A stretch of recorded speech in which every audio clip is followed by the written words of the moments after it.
যত শক্তিশালী এই মন, তত শক্তিশালী এই শরীরও। এই যে আমাদের শরীর, এটা এটা আসলে কি? এ হলো একটা রথের মতো। আর একটা রথ ততক্ষণ চলতে পারবে না যতক্ষণ না তাকে কোনো সারথি চালাবে। এই মন হলো শরীরের সারথি। এবার ভাবুন, যদি এই সারথি শক্তিহীন হয়, দুর্বল হয়, তাহলে এই রথের কি হবে? এটা উচিত পথে চলতে পারবে না, উচিত গতিতে চলতে পারবে না, মন মতো স্থানে এটা পৌঁছতেও পারবে না। সেই জন্য মনের শক্তি অত্যন্ত প্রয়োজনীয়। এবার মনের শক্তি আমরা কোথা থেকে লাভ করি? দৃঢ়তার শক্তি থেকে। এবার এই শক্তি আমরা কিভাবে বাড়াতে পারি? আমরা প্রতিদিন কিছু নতুন স্থির করি, কিছু ছোট কিছু বড়। আর যেই আমরা নতুন কিছু পূর্ণ করি, আমাদের মনের শক্তি বেড়ে যায়। আর যদি পূর্ণ না করতে পারি, মনের শক্তি কমে যায়। একটা দেওয়ালের মতো ছোট ছোট ছোট ছোট শিলা আমরা একটার পর একটা স্থাপন করে একটা দেওয়াল তৈরি করি। এতগুলো পাথর যখন একত্রিত হয়ে যায়, তখন এমন এক দেওয়াল তৈরি হয় যাকে ভাঙা প্রায় অসম্ভব হয়ে দাঁড়ায়। সেরকমই হয় মন এবং দৃঢ়তা। ছোট ছোট কাজ করে নিজের লক্ষ্য পূর্ণ করুন। এই লক্ষ্য যদি পূর্ণ হয়, তবে মনের শক্তি বাড়বে।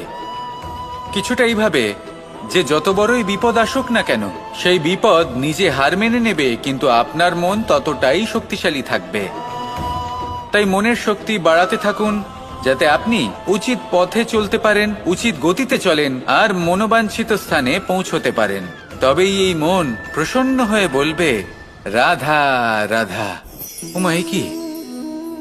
আমি কখন থেকে এখানে অপেক্ষা করছি, হাত পেতে দাঁড়িয়ে রয়েছি যাতে একটা ফল আমার হাতে এসে পড়ে এবং সেটা আমি খেতে পারি। কখন থেকে অপেক্ষা করছি, কিন্তু সেটা হচ্ছেই না।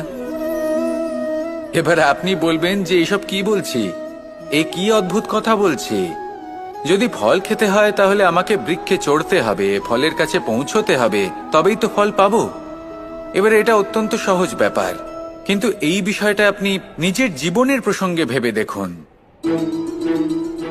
লক্ষ্য কোথায় আছে আপনি জানেন, সেই লক্ষ্যে পৌঁছানোর পথ কি সেটাও আপনি জানেন, সেই পথে চলার ক্ষমতাও আপনার রয়েছে, কিন্তু তাও আপনি নিজের লক্ষ্য লাভ করতে পারছেন না। কেন? কারণ আপনি অপেক্ষা করছেন যে লক্ষ্য আপনার সামনে চলে আসবে, কিন্তু তা হয় না। লক্ষ্য সে যাই হোক না কেন, ধন হোক, প্রেম হোক, কোনো সম্মান হোক বা মোক্ষ হোক, যদি আপনি তার দিকে অগ্রসর না হন, তাহলে ফল প্রাপ্তি অসম্ভব ব্যাপার। তা কোনোদিনই হবে না। সেই জন্য আপনার চোখের সামনে আপনি যদি নিজের লক্ষ্যকে দেখতে পান, তাহলে উঠুন এবং সেই দিকে অগ্রসর হতে শুরু করুন। নিজের অন্তরের সকল অশুভ গুণ দূর করুন, অলসতা ত্যাগ করুন, অজ্ঞানতা ত্যাগ করে দিন এবং চলতে থাকুন। অবশ্যই মনোবাঞ্ছিত ফল লাভ করতে পারবেন। মনে রাখবেন, চলতে থাকলে তবেই লক্ষ্য প্রাপ্তি হবে। অপেক্ষার দ্বারা শুধুমাত্র মৃত্যু লাভ হবে।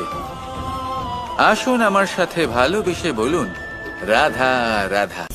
প্রত্যেক প্রাণী ভালোভাবে জীবন যাপন করতে চান, এটা তাদের স্বভাবে আছে এবং ভাবাটা অনুচিত নয়। কিন্তু একটা ভালো জীবনের গুরুত্বপূর্ণ অংশ কোনটা? বসবাসের স্থান। সেই স্থান যেখানে আমরা জীবন অতিবাহিত করি। এবার মানুষ ভাবতে পারেন যে একটা ভালো বাসস্থানের অর্থ কি? সেই স্থান যেখানে সহজে জল পাওয়া যায়, যেখানে শুদ্ধ বায়ু পাওয়া যায়, যেখানে আনাজ উৎপন্ন হয়। এটা জীবনযাপনের জন্য পর্যাপ্ত বটে, কিন্তু ভালো জীবনযাপনের জন্য আরো একটা কথা আপনাকে বুঝতে হবে। সাধু, জ্ঞানী, পণ্ডিত ব্যক্তি, এই সকল মহাপুরুষ, এনাদের যে বাসস্থান তা অত্যন্ত বিশেষ হয়। এখানে এক ধরনের বিশেষ ইতিবাচক শক্তি থাকে। এমন একটা স্থান যেখানে দেবতারাও বিচরণ করেন। জীবন আমরা সবাই যাপন করি, কিন্তু জীবনের উদ্দেশ্য শুধুমাত্র জীবন যাপন করা নয়। জীবনের উদ্দেশ্য হল মুক্তি লাভ করা। আর এই সকল সাধু, জ্ঞানী, পণ্ডিত ব্যক্তি, এই সকল মহাপুরুষ আপনাকে মুক্তির পথে নিয়ে যেতে পারেন। কারণ এরা হলেন সেই মহাপুরুষ যারা নিজেদের অন্তরের বিকার, অহংকার, ক্রোধ, বিদ্বেষ, এই সকল দোষগুলিকে ত্যাগ করেছেন, এদের উপর বিজয় লাভ করেছেন। এমনই একজন ব্যক্তি আপনাকে মুক্তির পথে নিয়ে যেতে পারে। প্রয়োজন হলো শুধুই এনাদের চিনতে পারা, এদের কথা বুঝতে পারা এবং এদের দেখানো পথে চলা। যদি আপনি এটা করতে পারেন, তাহলে এই মন প্রফুল্ল হয়ে বলবে, রাধা রাধা। কখনো কোনো বাগানের কোনো বৃক্ষকে দেখেছেন যেখানে সুগন্ধি ফুল থাকে, রসালো ফল থাকে? তখন মন প্রফুল্ল হয়ে ওঠে, মন থেকে সেই বৃক্ষের প্রতি ভালোবাসা জন্মায়। কিন্তু যিনি বাগানের মালিক, শুধুমাত্র তিনিই জানেন যে কিভাবে এই বৃক্ষকে আগলে রাখতে হয়, কিভাবে তার পরিচর্যা করলে এতে সুন্দর সুগন্ধি ফুল হবে, রসালো ফল হবে। কখনো কখনো প্রয়োজনের থেকে বেশি রোদ পেলে এই বৃক্ষগুলি শুকিয়ে যায়, প্রয়োজনের থেকে কম রোদ পেলেও এই বৃক্ষ কিন্তু শুকিয়ে যায়। প্রয়োজনের থেকে কম জল যদি পায়, এই বৃক্ষ শুকিয়ে যেতে পারে। প্রয়োজনের থেকে অতিরিক্ত জল যদি পায়, তখনও এই বৃক্ষের শিকড়গুলি নষ্ট হয়ে যেতে পারে। এবার এটাই কিন্তু আমাদের সংসারের সাথেও হয়। আমাদের সংসারের সকল প্রতিভাশালী ব্যক্তি, যেমন লেখক, বিচারক, প্রবক্তা, যোদ্ধা, এদের সবার ক্ষেত্রে এই কথাটাই প্রযোজ্য। যদি বেশি প্রশংসা করা হয়, তাহলেও এরা হারিয়ে যাবেন। প্রয়োজনের থেকে বেশি যদি নিন্দা করা হয়, তখনও তারা নত হয়ে পড়বেন। তাহলে আপনি এদের রক্ষা করুন এবং নিজেদেরও। মনে রাখবেন একটা কথা, জেনে রাখুন কখন কোন নিন্দায় আপনি লজ্জিত হবেন না, আর কখন কোন প্রশংসার দ্বারা নিজের মধ্যে অহংবোধ জাগ্রত করবেন না। এই মন সুপ্রসন্ন হয়ে বলবে, রাধা রাধা। জল এ হলো জীবনের আধার পঞ্চতত্ত্বের মধ্যে একটি, আর অত্যন্ত বিশেষ। এর থেকে অনেক বড় শিক্ষা পাওয়া যায়। এই জল গন্তব্যের বিষয়ে এর স্পষ্ট ধারণা আছে, ও জানে ওর লক্ষ্য কি, আর প্রয়াস করে ততদূর সে পৌঁছেও যায়। এটি পর্বত থেকে বয়ে নিচে নেমে আসে, নদীর সাথে সমাহিত হয়ে তার সাথে বয়ে চলে, চিরসবুজ বনানী গড়ে তোলে, প্রাণীদের তৃষ্ণা নিবারণ করে, সামনে এগিয়ে চলে, মানুষের সাথে মিলিত হয়। যারা একে বাঁধের মধ্যে বেঁধে রাখতে চেষ্টা করে, সে বন্দি দশাতেও থেকে যায়, মানুষের কল্যাণ করে।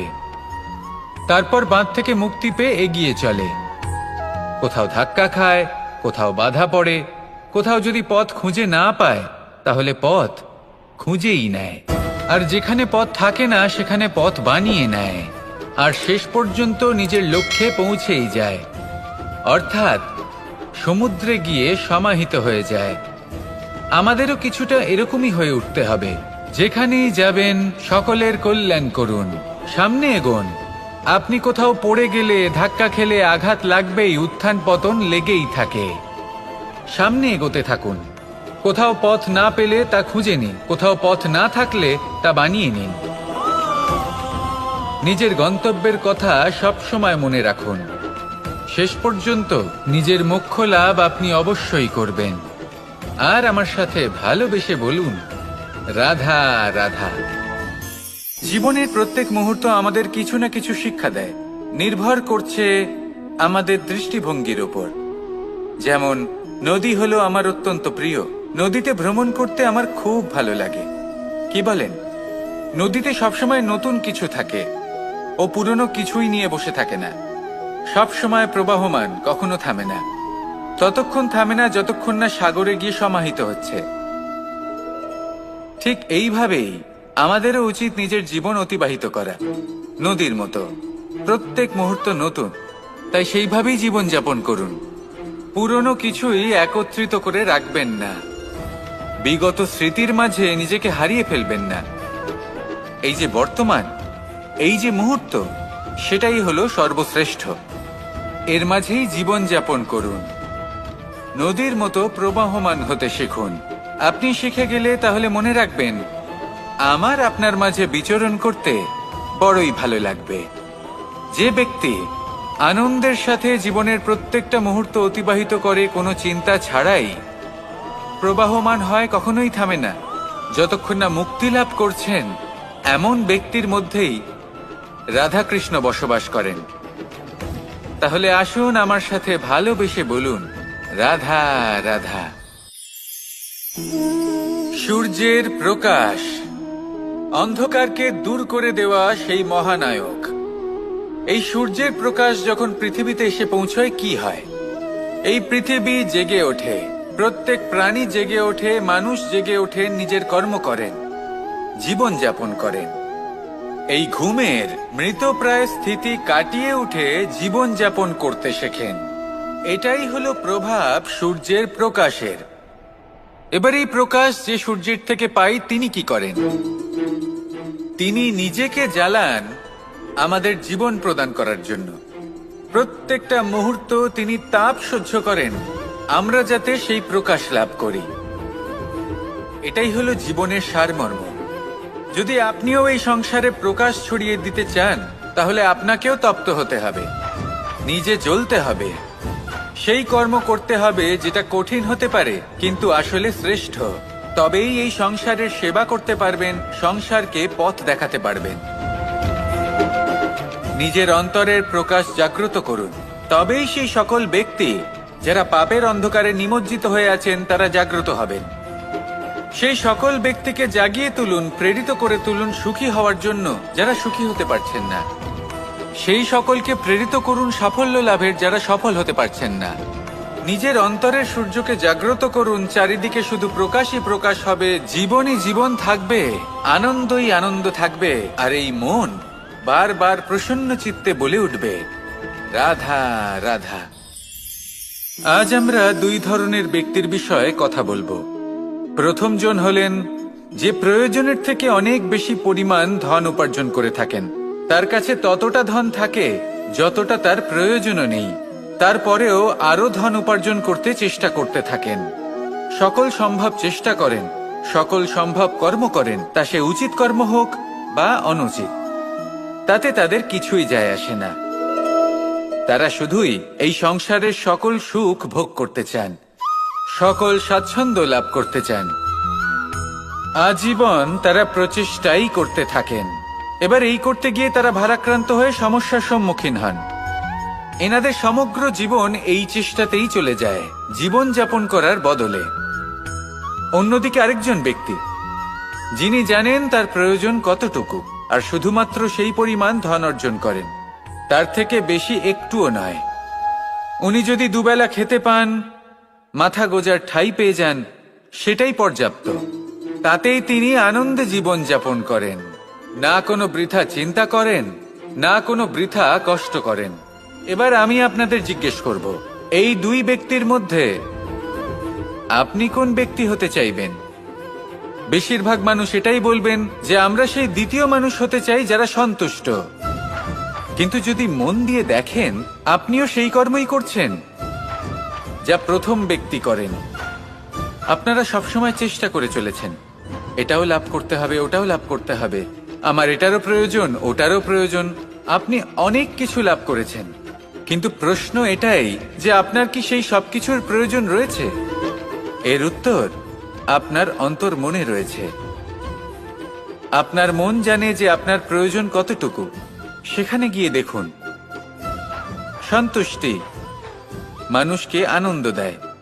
মানুষ যতটা সন্তুষ্ট হবে, ততটাই সে আনন্দ লাভ করবে। এবার আপনাকে এই সিদ্ধান্ত নিতে হবে যে আপনি কখন আর কোথায় সন্তুষ্টি লাভ করবেন, কত কিছু লাভ করার পরে সন্তুষ্ট হবেন। এই উত্তর আপনি মন থেকে পাবেন। এই সমাজের চাহিদায় জড়িয়ে নিজেকে বিভ্রান্ত করবেন না। নিজের অন্তরের এই মিথ্যে অহংবোধকে প্রশ্রয় দিতে গিয়ে যদি আপনি এরকম প্রয়াস করতে থাকেন, তাহলে জীবনযাপন কখন করবেন? থেমে যান, শান্ত হয়ে যান, নিজের অন্তর মনে নিমজ্জিত হয়ে দেখুন যে সন্তুষ্টি কোথায়। এই সন্তুষ্টি লাভ করুন। এই মন প্রসন্ন হয়ে বলবে, রাধা রাধা। ক্ষমা একটা অত্যন্ত সুন্দর শব্দ, আমার খুব প্রিয় শব্দ, কিন্তু এই ক্ষমা কখন আর কিভাবে প্রয়োগ করতে হবে সেটা বোঝা প্রয়োজনীয়। এক, যদি আপনি কোনো অন্যায় করেন, আর ক্ষমা না চান, ক্ষমা প্রার্থনা না করেন, ক্ষমা চাওয়া থেকে এড়িয়ে যান, তাহলে তাতে আপনারই ক্ষতি হবে। কিভাবে? ক্ষমা না চাইলে মনের মধ্যে অহংকার জাগ্রত হয়, আর অহংকার তো প্রকৃত অর্থে আমাদের ক্ষতিই করে। 2, কেউ যদি অপরাধ করেন, আপনার থেকে ক্ষমা না চান, তাহলে তাকে ক্ষমা করবেন না। ক্ষমা হলো অত্যন্ত অমূল্য, আর না চাইতেই কাউকে ক্ষমা দান করা এটা উচিত নয়। 3, যদি কেউ আপনার সাথে অনুচিত কিছু করেন, অপরাধ করেন, আর আপনার থেকে ক্ষমা চান, তাহলে তাকে ক্ষমা করে দিন। তাতে আপনার অন্তরের করুণাবোধ জাগ্রত হবে, প্রেম জাগ্রত হবে, আর তা আপনার জন্য শুভ হবে। 4, যদি আপনি নিজে কোনো অপরাধ করেন, তাহলে অবশ্যই ক্ষমা চাইবেন। তাতে আপনারই লাভ হবে। কিভাবে? সামনের ব্যক্তি আপনাকে ক্ষমা করুক বা না করুক, আপনার অন্তরের অহংকার ক্ষীণ হবে, আর এই মন আরো নির্মল হয়ে উঠবে। এই ক্ষমা অত্যন্ত অমূল্য, ভেবেচিন্তে একে ব্যবহার করুন, আর আমার সাথে ভালোবেসে বলুন, রাধা রাধা।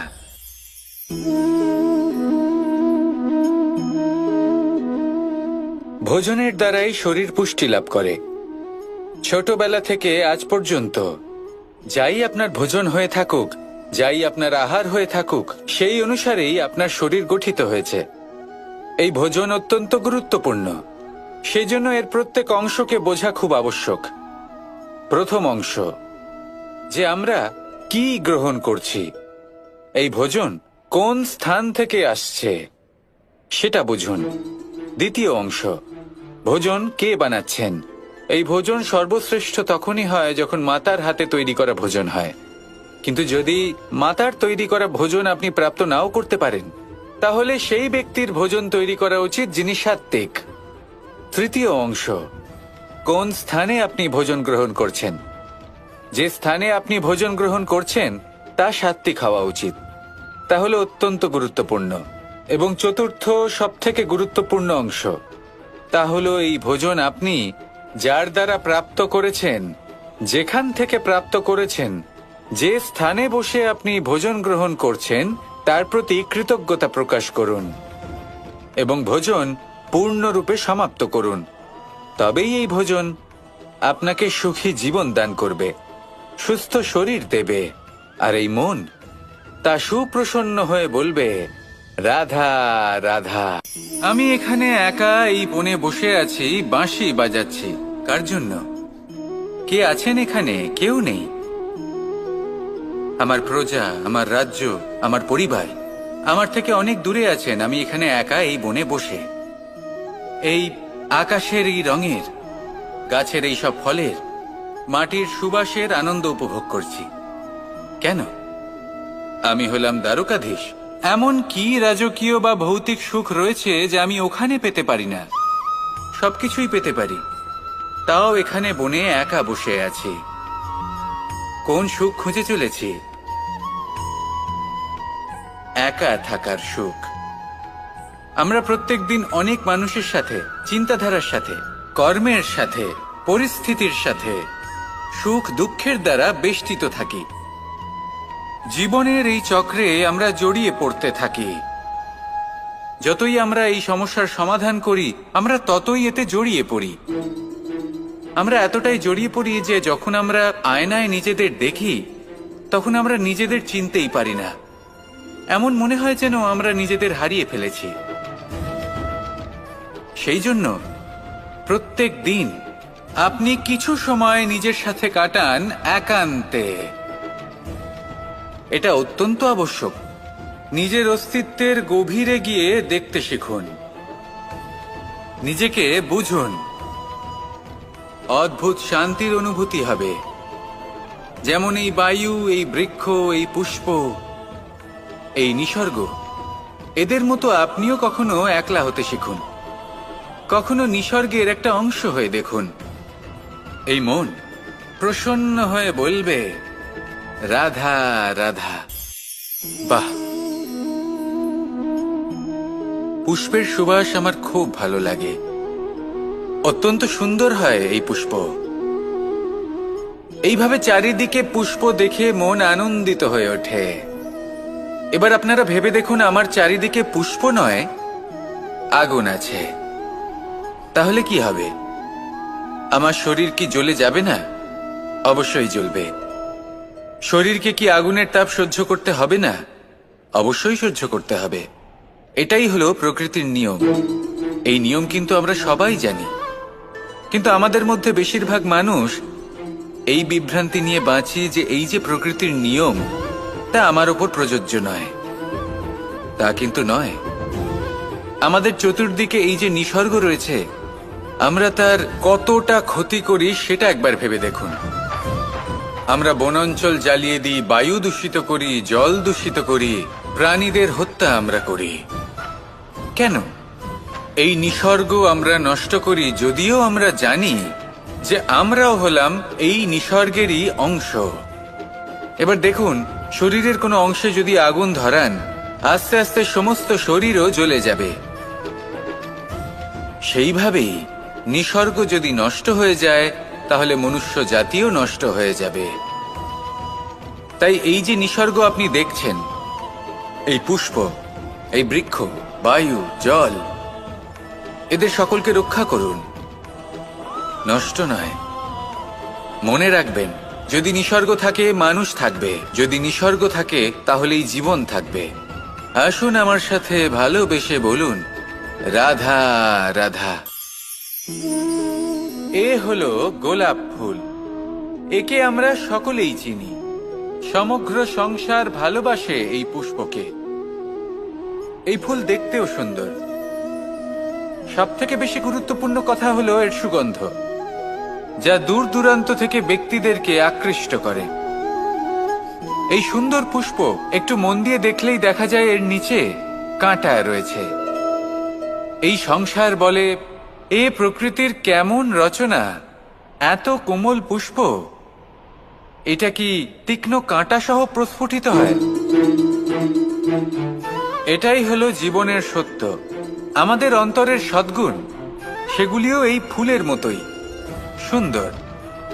সংসারের সৌন্দর্য দেখতে পায়, এর সুগন্ধ চতুর্দিকে ছড়িয়ে পড়ে। কিন্তু এই সদ্গুণ জাগ্রত করে তোলার জন্য কঠোর পরিশ্রম করতে হয়, প্রতিনিয়ত চেষ্টা করে যেতে হয়। তাই জন্য যদি আপনি জানেন আপনার পথ উচিত, কিন্তু তা কাঁটায় পরিপূর্ণ, তাহলে থামবেন না, চলতে থাকুন। একবার যদি অন্তরের সদ্গুণ জাগ্রত হয়, তাহলে এই সংসার এই সৌন্দর্য দেখবে আর সুগন্ধে আকর্ষিত হয়ে আপনার কাছে আসবে। এই মন, এই জীবন প্রসন্ন হয়ে বলবে, রাধা রাধা। আমাদের গৃহে অনেক কক্ষ রয়েছে, কিন্তু এমন কি আছে যে একটাই থাকে? আমাদের গৃহের দ্বার। এমন কেন হয়? অনেক দ্বার তো থাকতেই পারে। ভেবে দেখুন, একটা বিশাল ভবন রয়েছে, তার চতুর্দিকে অনেক দ্বার আছে। ভালোই হবে, যাতায়াত করতে সুবিধা হবে, কিন্তু এমন আমরা কেন করি না? এবার আপনি বলবেন যে এটার উত্তর তো সহজ। যতগুলো দ্বার থাকবে, ততজন দ্বারপালও থাকবে। কে কখন কোথা থেকে আসবে, কোথায় চলে যাবে, সেদিকে খেয়াল থাকবে না। চুরির সম্ভাবনাও বেড়ে যাবে। যাক, এই বিষয়ে অন্তত আপনি বোঝেন। সেই জন্য আপনার গৃহে একটাই দ্বার রয়েছে। কিন্তু আপনার মনের বিষয় কি জানেন? আপনার মনেও কি কোনো দ্বার আছে? নেই? তার মানে যে কোনো ব্যক্তি যেখান থেকে খুশি আসতে পারে, আর আপনার মনে যা খুশি প্রবেশ করিয়ে চলে যেতে পারে।